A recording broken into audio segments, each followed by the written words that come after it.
So here we are. We're on episode 2 of this Corvette here, and we will be getting this motor out now on episode 2. That's for sure. Now, what I had to do to support this thing, I'm going to go under here. I skipped a little bit because the camera ran out of memory, but now I can just recap.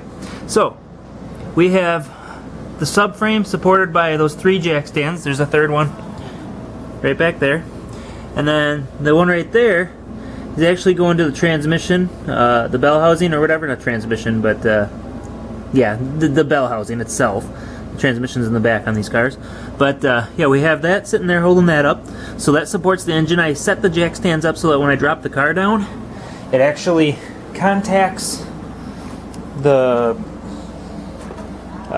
bell housing first, just by a little bit, and then it hits the subframe. That way it lifts it a little bit off the subframe to get some stress off the motor mounts. Now by doing that, it allows me to have some wiggle room with the motor to be able to get everything set up so I can pull it out.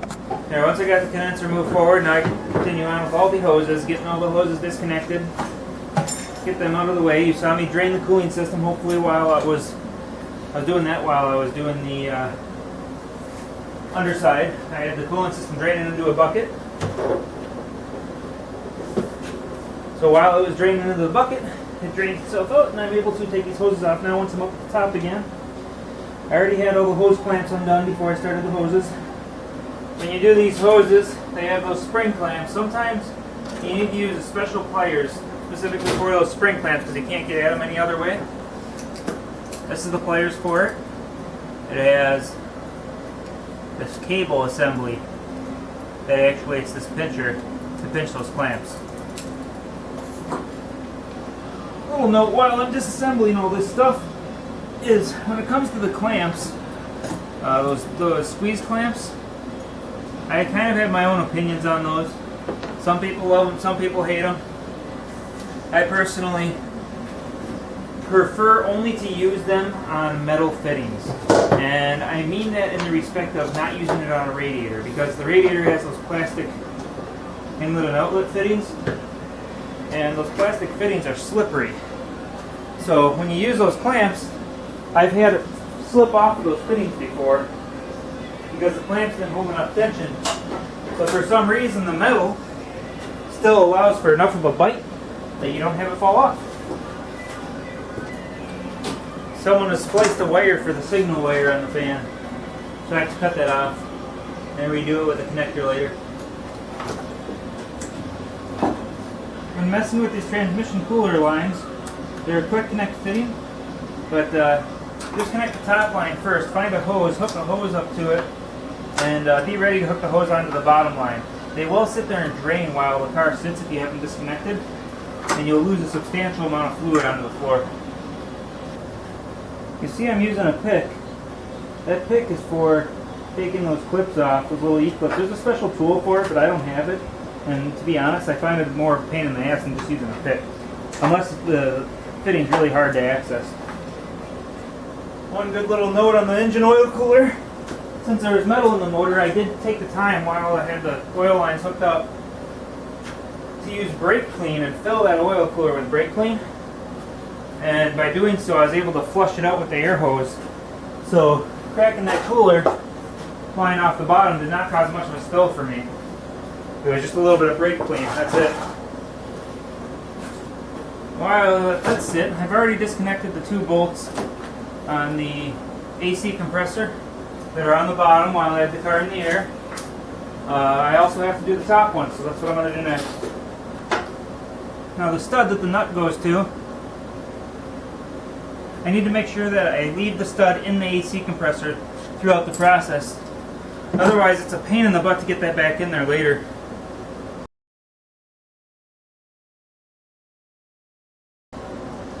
This is that wire that they disconnected, and it would normally go into here, but for some reason they decided to wire it external. I've seen this several times in these cars. I don't know if there's a connection problem that happens with these or what, but I'm going to go ahead and just give it a little flat spade connector on the outside, extend the wire, make it work a little bit nicer.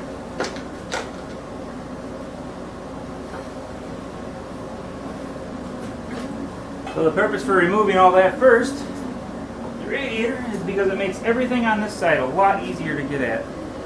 From the power steering pump to the bracket to everything else here. Save yourself a lot of trouble by removing the radiator before you do that stuff.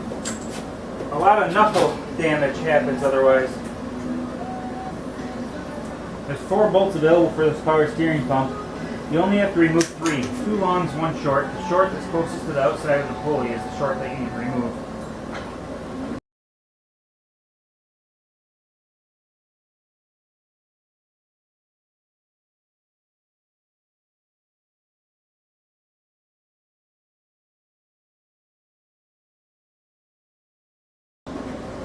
Now that I can access it a little bit easier, there's a ground on the front of the block and a connector for the cam position sensor as well, ouch, on the front of the block.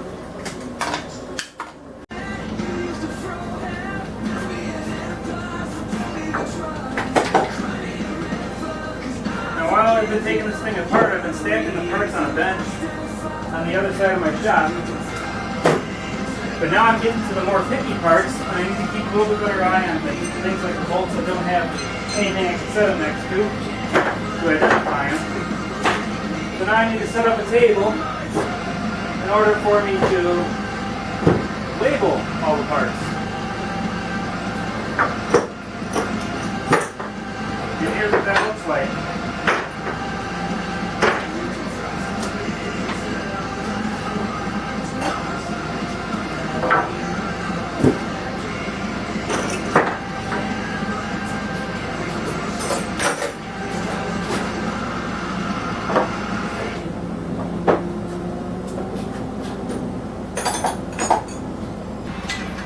One of the things with these cars, if you pull the motor at the top, you cannot, as far as I know, with any of the engine hoists like this, you cannot pull it up from the front.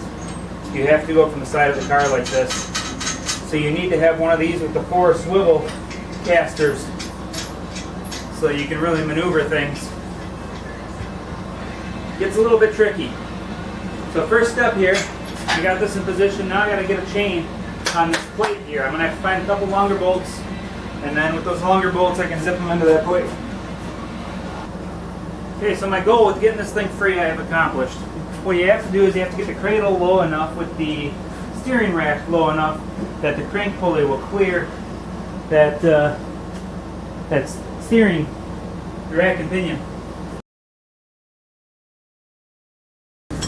Now you remember that bolt that I left on the torque tube. That is what I'm going for now, but before I do that, I have to support the torque tube by itself. I'm able to remove the bolt. I do not have to support it yet. It's fine on the dowel pins as long as I keep my head out from under it.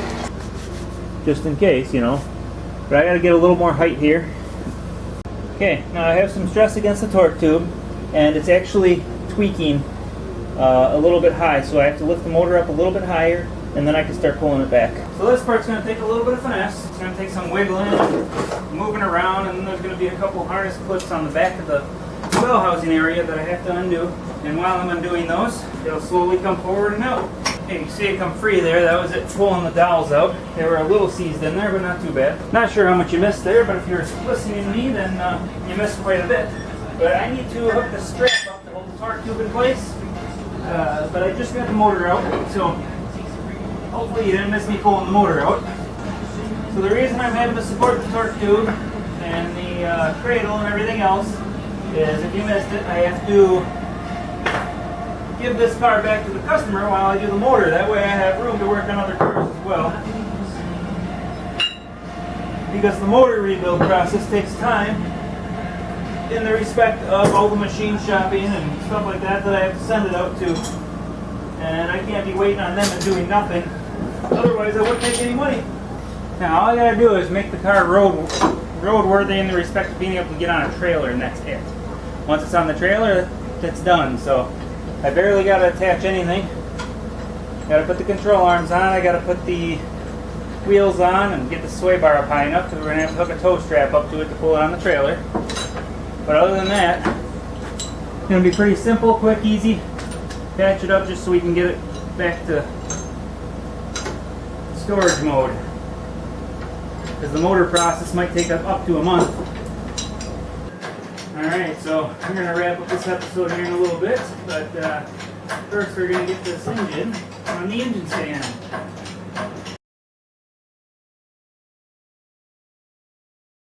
Just ran into something that you run across every once in a while, where somebody uses the wrong size socket on a tool and or on a bolt and wrecks it.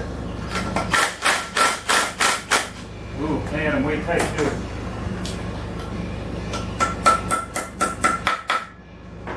All I'm doing is getting them just loose enough that they're starting to come loose.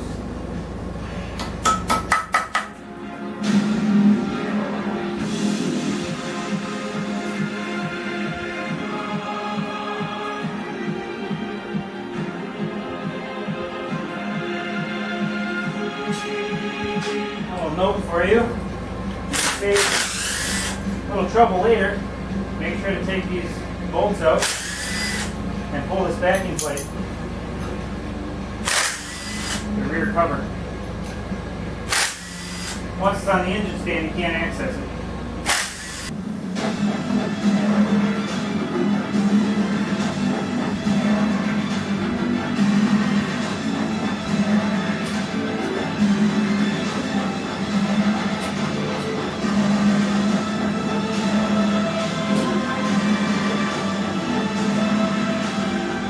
So, there you have it.